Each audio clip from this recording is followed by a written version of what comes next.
ماں باپ کے نافرمان کی نہ دنیا ہے نہ آخرت۔ ایک صحابی ہے، یا رسول اللہ میرا باپ نا میری کمائی میں سے خرچ کرتا، مجھ سے پوچھتا ہی نہیں، اور شرعاً قانوناً اگر میری کمائی میرے باپ کی جو کمائی ہے یا زمین ہے جائیداد ہے اس سے الگ میں نے اپنی محنت سے کوئی کمائی کی ہے، وہ میری ذاتی چیز ہے، قانوناً میرے باپ کو بھی پوچھنا چاہیے کہ بیٹا یہ تمہاری چیز میں لے سکتا ہوں، یہ پیسہ میں استعمال کر سکتا ہوں، قانون یہ ہے۔ تو اس نے قانون کی بات کی کہ میرا باپ میرا مال اٹھا کے خرچ کر دیتا، مجھ سے پوچھتا ہی نہیں۔ آپ نے کہا اس کے باپ کو بلاؤ۔ اس کے باپ کو بلایا تو وہ انہوں نے پوچھا کیوں بلا رہے ہیں؟ کہ تیرے بیٹے نے تیری شکایت کی۔ تو اس کو اتنا غم لگا کہ وہ کٹ کے مر گیا۔ اور عرب کی شاعری تو پھر پوری دنیا میں مشہور ہے، آج بھی مشہور ہے۔ تو اس نے دل ہی دل میں کوئی شعر کہے، درد بھرے دکھ بھرے، اور وہ انہی شعر کو اپنی زبان سے نہیں دل ہی دل میں کہتا کہتا دربار رسالت میں مسجد میں پہنچا تو جبریل پہلے آ چکے تھے۔ کہنے لگے یا رسول اللہ اللہ تعالیٰ فرما رہے ہیں کہ آپ اس سے کہیں کہ پہلے وہ شعر سنا جو تیری زبان سے تو ادا نہیں ہوئے، تو تیرے رب نے عرشوں پہ سن لیے ہیں۔ آپ نے فرمایا بھائی اب تمہارا کیس سنوں گا، پہلے وہ شعر سنا جو تیری زبان سے نہیں ادا ہوئے۔ اللہ نے سنے۔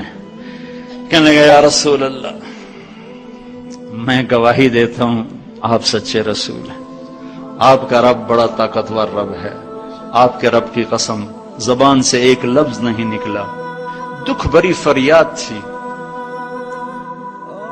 جو دل کی دنیا میں اٹھی اور وہیں گم ہو گئی، سینے سے اٹھی اور سینے میں ہی دفن ہو گئی، پر آپ کے رب نے عرشوں پہ سن لیا۔ آپ نے کہا اچھا سنا تو صحیح میرے بھائی۔ میں کہا جی میں نے کہا بچے جس دن تو پیدا ہوا اس دن سے ہم نے اپنے لیے جینا چھوڑ دیا، ہم نے تیرے لیے جینا شروع کیا۔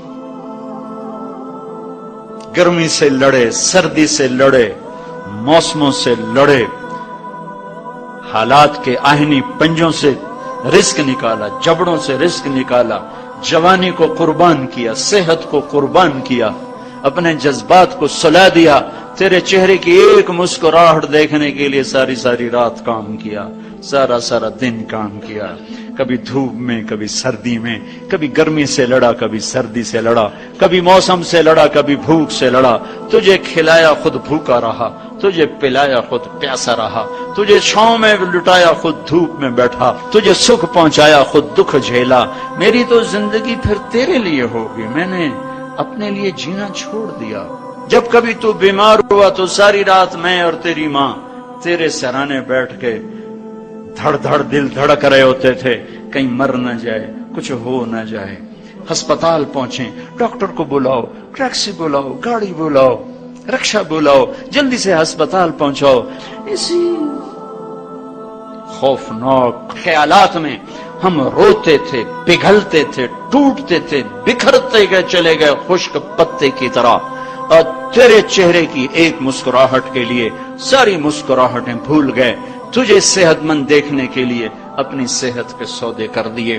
اور اس طرح ایک دن نہیں گزرا، یہ شب و روز گزرے، دن اور رات گزرے، لیل و نہار گزرے، بہار و خزاں گزری، رت بدلی، موسم بدلے، بادل اندھیری بارش آئے اور گئے، یہاں تک کہ تو پروان چڑھتا گیا، میں ڈھلتا گیا، تجھ میں جوانی میں رنگ بھرا اور بڑھاپے نے میرے سارے رنگ نوچ لیے۔ تو سیدھا کھڑا ہوا تنے کی طرح، میری کمر جھک گئی کمان کی طرح، اور میں آسرے کا محتاج ہوا، تو طاقتور ہو کے جوان ہوا۔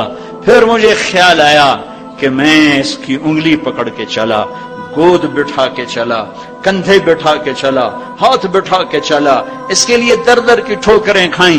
آج جب میں بوڑھا ہوا ہوں تو اب یہ میری انگلی پکڑے گا، میرا ہاتھ پکڑے گا، میں اس کی لاٹھی بنا، یہ میری لاٹھی بنے گا۔ لیکن ایک دم میرے بیٹے تیری آنکھیں ماتھے پہ چڑھ گئیں، تیرے تیور بدل گئے، تو مجھے یوں دیکھنے لگا جیسے میں تیرا باپ نہیں، میں تیرا نوکر ہوں۔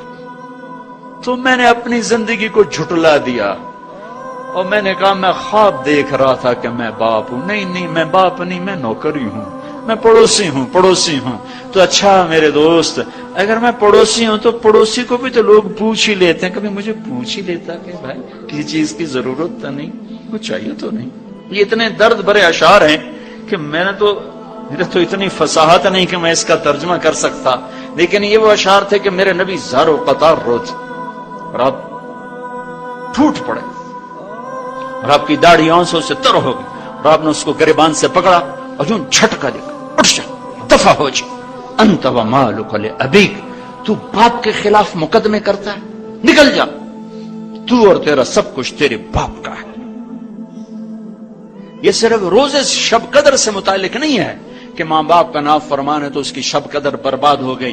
ماں باپ کا نافرمان ہے تو سب کچھ برباد ہو گیا.